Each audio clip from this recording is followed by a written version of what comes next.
முருகப்பெருமானுக்கு 48 நாட்கள் கந்த சஷ்டி விரதம் இருப்பவர்கள் இந்த தவறுகளை மட்டும் செய்துவிடாதீர்கள். முருகப்பெருமானின் அருளை பெறுவதற்குரிய மிக முக்கியமான விரதங்களில் ஒன்று இந்த கந்த சஷ்டி விரதம்.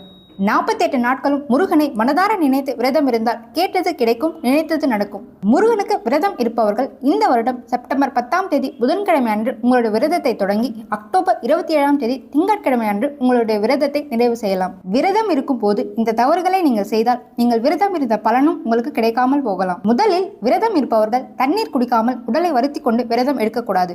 உடலில் நீர் சத்து குறைந்து பல பாதிப்புகளை ஏற்படுத்துகின்றது. விரதம் இருப்பவர்கள் அசைவ உணவு எடுத்துக்கொள்ளக்கூடாது, அது தோஷத்தை உண்டாக்கும். விரதம் இருக்கும் போது பகலில் தூங்கக்கூடாது, அதேபோல் கட்டிலும் மெத்தையிலும் தூங்கக்கூடாது. விரதம் இருப்பவர்கள் தான் விரதம் இருப்பதை மற்றவர்களிடம் அடிக்கடி சொல்லுதல் கூடாது. விரதம் இருக்கும்போது உடலுறவு கொள்ளுதல் முற்றிலும் தவறு.